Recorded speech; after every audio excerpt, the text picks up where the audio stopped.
Eh bien bonjour à tous, j'espère que vous allez bien, on se retrouve aujourd'hui sur Final Fantasy VII Ever Crisis en ce début de 6ème semaine de célébration du demi-anniversaire. Donc on va aller faire le tour des nouveautés qui sont sorties en jeu ce matin, je vous mettrai les timecodes en description, écoutez sur ce, on est parti, direction les notices, on va commencer avec le nouveau donjon de classement dans la Mithril Mine. Alors j'en ai parlé déjà brièvement mardi, on le sait, c'est la faiblesse feu qui va être mise à l'honneur, enfin l'élément feu qui est mis à l'honneur. Ici, il nous rappelle qu'on peut gagner jusqu'à 3000 cristaux en faisant les premières complétions de chaque donjon. On va aller le voir juste après dans l'événement, mais on peut gagner un petit peu plus que 3000 cristaux, hein, donc c'est vraiment un événement, même si vous ne jouez pas le classement, faites-le quand même, allez chercher au moins le S+, sur chacun des différents donjons, hein. Normalement c'est relativement accessible, et ça vous permet quand même d'aller récupérer de très bonnes rewards, on va aller le voir juste après.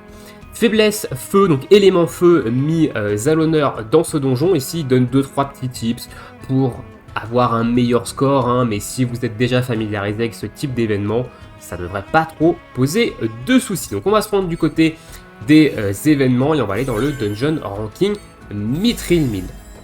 Alors je ne l'ai pas encore ouvert hein, aujourd'hui, j'ai même pas fait de donjon, hein, j'ai juste fait l'autre événement dont on parlera après.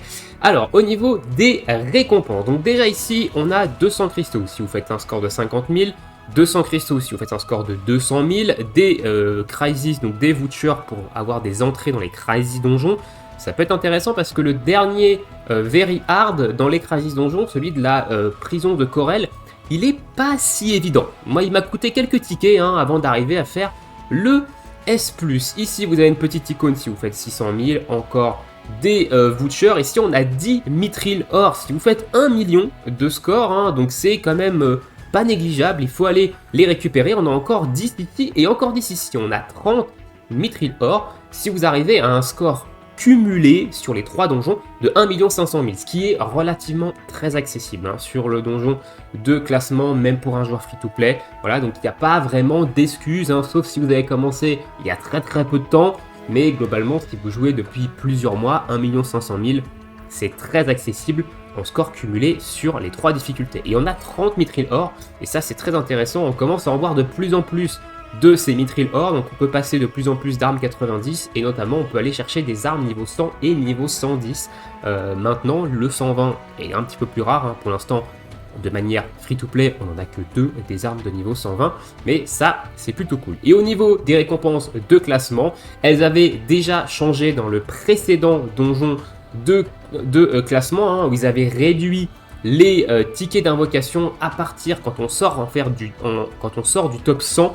Contrairement à avant où on pouvait être dans le top 1000 tranquillement et avoir quand même nos tickets d'invocation, ici si vous voulez garder vos 2 multi-invocations, et maintenant ce sont même 2 multi-invocations 4 étoiles et plus, hein. Avant c'était une multi 4 étoiles et plus et une multi classique, maintenant c'est que du 4 étoiles et plus, il faut rester dans le top 100. Voilà, donc moi j'arrive à rester dans le top 100 maintenant, hein. Globalement à tous les événements de classement je suis dans le top 100. On verra si celui-ci, j'y arrive, hein, je ne l'ai pas du tout encore fait, hein, mais mon objectif, moi, ça va être le top 100. Donc je ferai une vidéo pour vous présenter l'équipe et la run que je fais pour faire le plus de scores, hein, encore une fois, donc on se fera ça sûrement la semaine prochaine. Au niveau des différents donjons maintenant, donc on a la version normale ici, hein, dans lesquelles j'ai pas débloqué les ennemis, mais il va falloir taper du feu, et on voit ici du sigil triangle, hein, et au niveau des premières complétions, on a quand même pas mal de cristaux. On a ensuite le hard, hein, pareil, j'ai pas débloqué les ennemis, mais on voit que c'est Elena, le dernier boss de ce hard, hein, où il faudra du triangle et du feu, et on a évidemment pas mal de cristaux aussi en première complétion. Il faut faire 380 000 ou plus pour avoir le S+, et sur le normal, il faut faire 110 000 ou plus pour avoir le S+, et récupérer toutes les récompenses. Et le Very Hard, c'est un petit peu celui qui nous intéresse le plus ici. On va avoir le Blue Dragon en dernier boss, mais c'est le boss classique, c'est pas le boss optionnel, hein. On sait que dans le Very Hard, il y a toujours un boss optionnel qui donne un bonus de points, mais ici, c'est le Blue Dragon, le boss classique, feu et triangle. C'est vraiment pas un mob compliqué. À voir qu'est-ce qu'ils vont nous avoir mis entre les deux, parce que des fois il y a des boss un petit peu relous, mais le Blue Dragon c'est vraiment pas le plus dur des boss, hein. C'est vraiment l'un des plus faciles, et il faudra faire 1 100 000 minimum dans ce donjon pour aller récupérer toutes les récompenses de score, hein, donc ce qui est quand même relativement normalement accessible. Voilà. Donc voilà un petit peu pour le donjon de classement. On va passer maintenant au Critical Threat, hein, donc le deuxième événement qui est sorti ce matin. Donc on va se rendre dans la notice, il n'y a pas vraiment de nouvelles choses par rapport à la notice qu'on avait eu mardi, hein. On sait qu'il faudra farmer des tickets de bronze, des tickets d'argent, qu'on aura une arme free-to-play pour Tifa, ainsi que d'autres objets comme des memories et des weapon parts de Tifa. On a ici néanmoins le détail de l'arme free-to-play de Tifa et elle est pas dégueulasse. Alors, c'est un combo de air habilité, on voit pas ici la deuxième, mais la deuxième air habilité c'est du potentiel d'habilité. Voilà, donc c'est un combo qui est intéressant en fonction de votre box, mais c'est pas non plus le meilleur des combos de air habilité. Néanmoins, ça fait du bien d'avoir une arme free-to-play avec de la P-attaque, et ça va aider quand même, je pense, pas mal de free-to-play qui ont des équipes basées sur l'attaque physique. Et au niveau de la C-habilité, c'est une attaque qui va baisser la défense physique. Voilà, bon, Tifa n'avait pas encore d'attaque, je crois, qui baisse la défense physique, elle avait que sa limite Somersault, donc pourquoi pas, même si je pense pas que ce soit une arme qu'on va utiliser en arme principale, hein, même en arme secondaire au niveau de la capacité, Tifa a de bien meilleures options hein, que ces choses-là. On va se rendre dans l'événement, maintenant on va aller voir un petit peu plus en détail ce que nous propose cet événement, notamment au niveau des missions. On va commencer par ça, donc les missions d'événement, on va nous demander de dépenser de la stamina dans n'importe quel combat, de dépenser de la stamina en coop, n'importe quel coop, et de faire de la synthèse de matérias pour récupérer des tickets de bronze ici. Et au niveau des dailies, il va falloir juste consommer jusqu'à 500 de stamina n'importe où dans le jeu.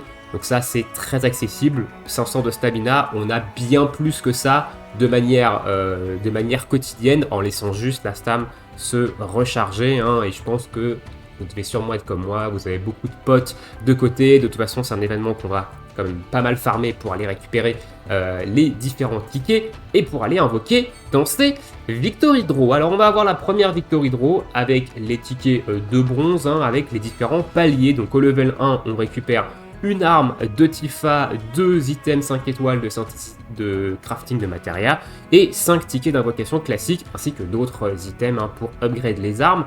Au niveau 2, on a cette fois-ci une arme de Tifa, 5 microcubes modèle 1, 5 x 3 même, hein, 5 x 3, hein, c'est x3, donc 15 microcubes modèle 1 et 5 tickets d'invocation 4 étoiles et plus. On passe au level 3, on a une arme de Tifa, des memories, les 15 génomes, et après 2 armes de Tifa, des memories, des microcubes, etc.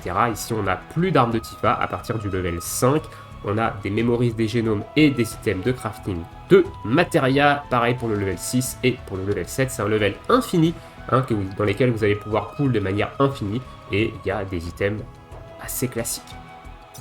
Et au niveau du pool de bronze, cette fois-ci, enfin d'argent, pardon, on a des mithril or, hein, ici on en a 5, on a les 5 autres tickets normaux pour faire la multi en ticket, le gant de Tifa, ici on a également les 5 autres tickets 4 étoiles et plus pour nous faire une multi en ticket, donc on a une multi ticket 4 étoiles et plus, une multi classique. Ici, les gants de Tifa, et là, on a l'arrivée des weapon parts de Tifa à partir du level 3, level 4, level 5. On a encore des mithril or, donc on a ici 10 mithril or en tout dans cette, à partir du level 5. Level 6, on a encore 5 mithril or, et ici, level 7, c'est le niveau infini. Donc on a 15 mithril or, encore une fois, ici, dans cet événement. Donc si on rajoute aux 30 qu'on a dans l'événement de ranking, ça nous fait 45 mithril or là qui sont sortis ce matin. Donc de quoi vous montez une arme de niveau 80 à 90 et une arme de niveau 100 à 110, ou 2 armes niveau 100, niveau 90 à 110, ou 4 armes niveau 90 à 100. Enfin, vous faites comme vous avez envie, mais il y a pas mal de mithril or quand même à aller récupérer. Et on voit qu'on a également ces nouveaux matériaux ici d'augmentation d'armes, hein, pour monter les armes niveau 90, 100 et 100, 110, hein, les microcubes modèle 2 et les mégapods Y, hein, qu'on retrouve ici au level 5, au level 6 et on en a, je crois, voilà, au level 4 également, ainsi qu'au level 3. Donc ça reste quand même plutôt stylé. Au niveau des niveaux maintenant, donc au niveau solo, on va avoir 6 niveaux classiques, 2 niveaux X et un niveau journalier qui coûte 0. Et ce niveau journalier, il est intéressant parce qu'il vous donne également ces nouveaux matériaux d'upgrade d'armes. Il en donne un seul, hein. Attention, si vous réussissez un rang S, c'est un seul de chaque. mais sur la durée de l'événement, et bah c'est toujours ça de prix, sachant qu'on en a également dans les poules hein, avec les tickets, donc bah, ça reste quand même quelque chose de plutôt intéressant. Donc pensez à le faire de manière quotidienne, ce niveau, pour aller récupérer ces petits items. Et au niveau coop, on a 4 niveaux coop, voilà, qui nous proposent plus ou moins de challenges, hein, sachant que le dernier niveau, c'est les 3 en même temps, Reno, Rude et Lena. Et au niveau des X, on a 2 X, le X1 et le X2. Alors, moi j'attends les Crash Battle parce que honnêtement, j'ai full auto. Même les X1 et les X2, ça a été du mode automatique.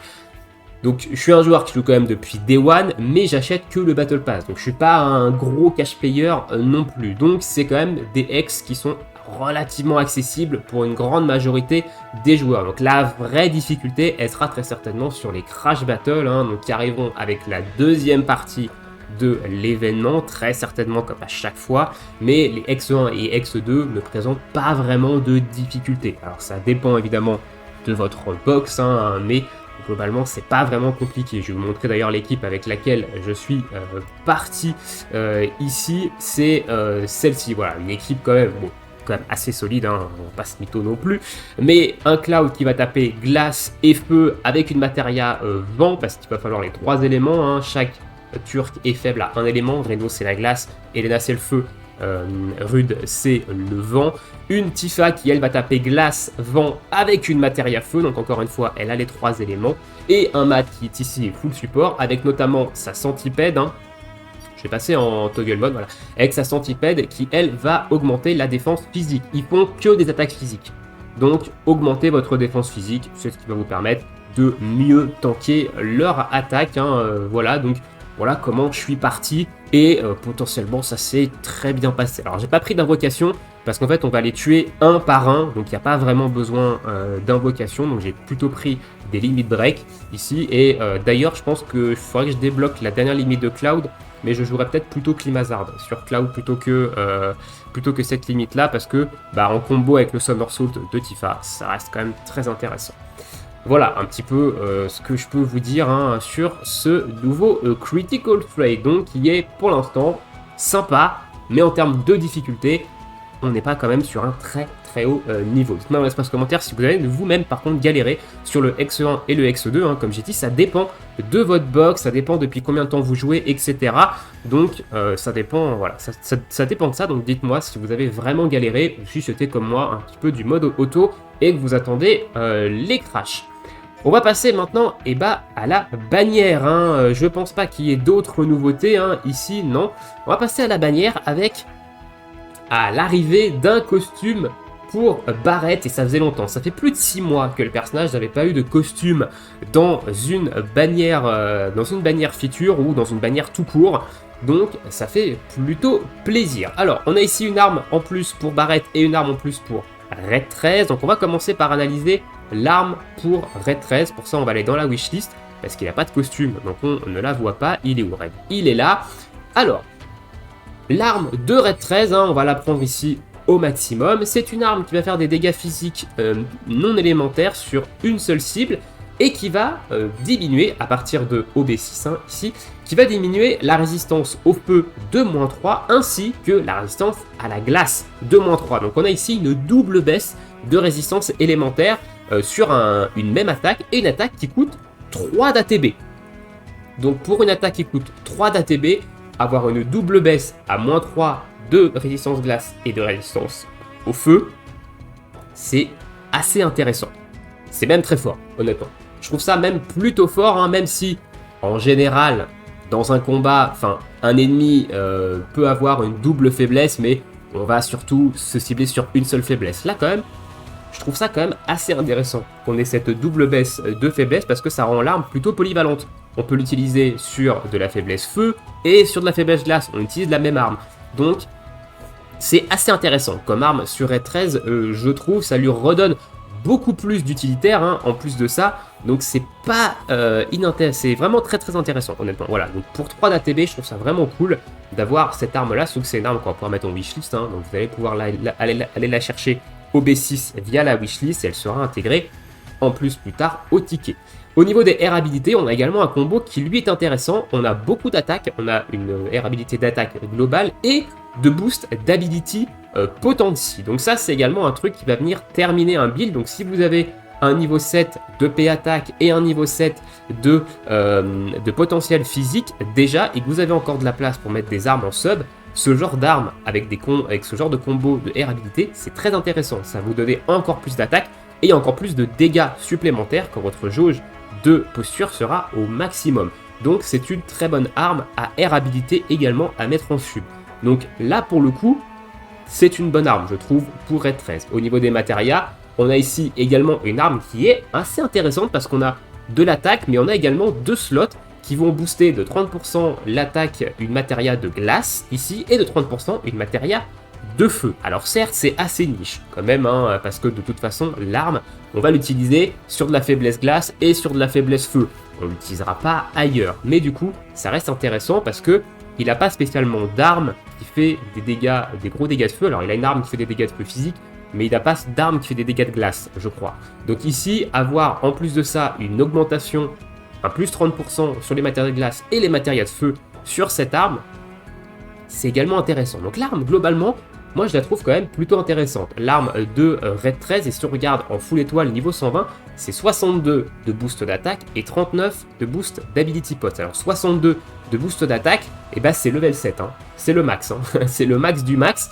Donc si vous mettez cette arme en arme principale pour profiter des slots de matéria et que vous l'avez au maximum, c'est plutôt quand même sympa. Et au niveau du boost d'ability pot, c'est 39, donc c'est quand même 30%. Donc c'est pas non plus négligeable. Donc c'est une arme plus physique que magique, hein, ici, donc utilisée plutôt sur du DPS physique, mais il n'y a quand même pas beaucoup d'écart entre l'attaque magique et l'attaque physique, donc ça peut être également une arme à mettre en sub sur un DPS magique. Ça marche également, vu que le boost d'ability pot, c'est les deux, hein. C'est physique et magique au niveau des dégâts. Donc globalement, moi je trouve que c'est une arme très intéressante sur Red 13, que ce soit sur le perso ou en sub pour un personnage physique ou même un personnage magique.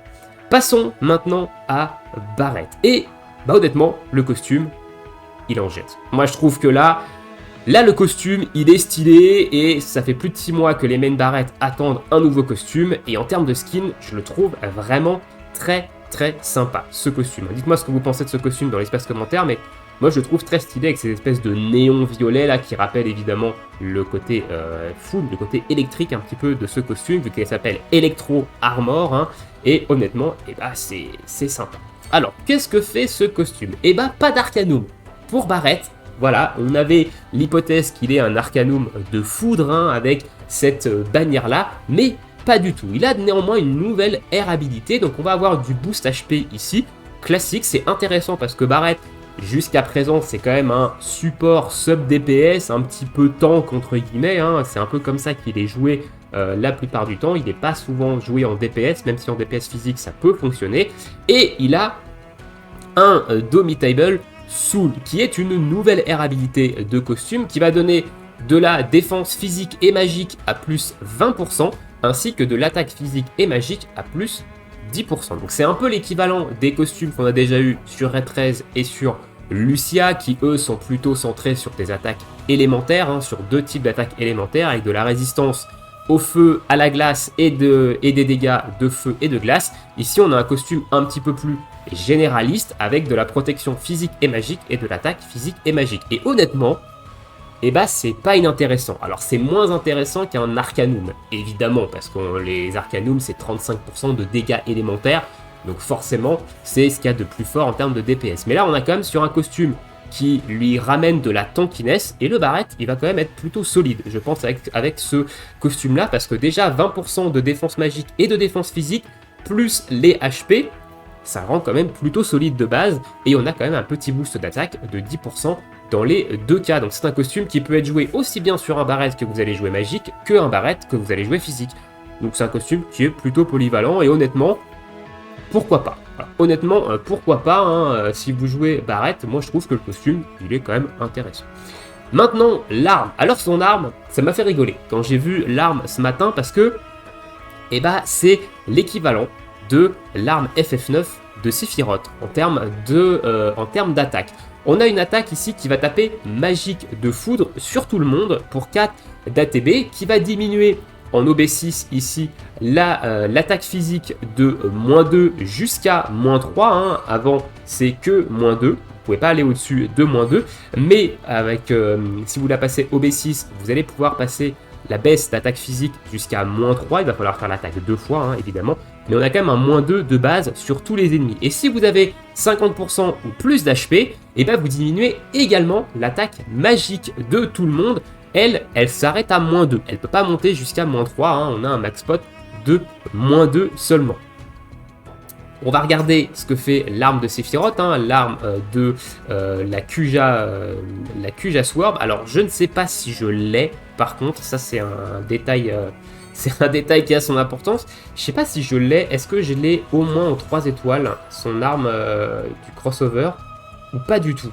Non, j'ai pas du tout son arme, donc on va pas pouvoir vérifier, je l'ai même pas en 3 étoiles, c'est assez dommage, mais je crois que son arme, elle fait sensiblement la même chose. Elle baisse les 2 attaques, mais je crois qu'elle passe aussi à +3 sur l'attaque physique ou l'attaque magique, je sais plus si c'est l'un ou l'autre, mais du coup, eh ben, c'est très intéressant, parce qu'ici on a une arme qui est similaire à l'arme de crossover FF9 en termes d'habilité, mais qu'on peut wishlist.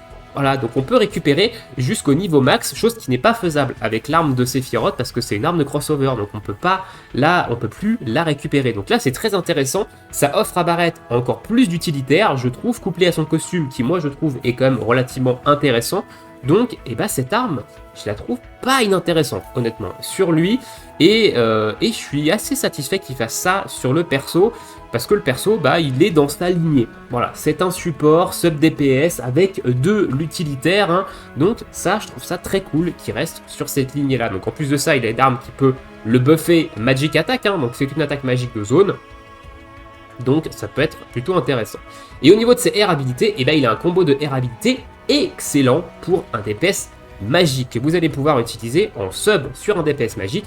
C'est un boost de M-Attack et un boost de Magic Ability Potency. Donc c'est la 3e arme déjà qu'on a comme ça, je crois, ou la 4e depuis ces dernières semaines. Ils sont en train de faire remonter vraiment le DPS magique, hein, qui était vraiment laissé pour compte depuis plusieurs mois. Et bah là, on a encore une fois une arme très intéressante au niveau air habilité. Hein. Donc c'est vraiment très cool et c'est une arme, je rappelle, wishlist. Hein. On peut la mettre en wishlist.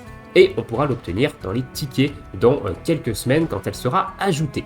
Au niveau de ses matérias, on a attaque, M-Attack ici et un boost de Sigilron. Alors Sigilron, c'est intéressant quand on a du Sigilron en face. Hein. On est sur un -5 de Sigil, donc ça descend les Sigils très vite. S'il n'y a pas de Sigilron, c'est un slot mort. Voilà, encore une fois. Et ici, j'aurais aimé plutôt du M-Attack que de l'attaque classique. Hein. On n'a qu'un seul boost de M-Attack, donc il n'y a qu'une seule matéria magique qui profitera de ces 20%. Néanmoins, on pourra mettre une physique ici, mais bon, c'est pas non plus une arme qu'on va jouer dans un DPS, dans un build physique. Donc voilà, donc globalement, Barrett, et bah, moi je le trouve intéressant. J'irai pas forcément invoquer sur cette bannière, en dehors de la Sainte Multi, hein, qu'on va faire juste maintenant. Je n'irai pas invoquer plus que ça sur cette bannière. Je suis pas un joueur de Barrett, voilà. Mais c'est une arme que j'irai peut-être wishlist plus tard, voilà. Comme l'arme de Red 13 aussi, hein, c'est des armes que j'irai peut-être wishlist plus tard parce que c'est des armes qui pourront potentiellement servir dans certains cas, donc on pourra potentiellement sortir le Barrett ou le Red 13 dans certains combats dans le futur.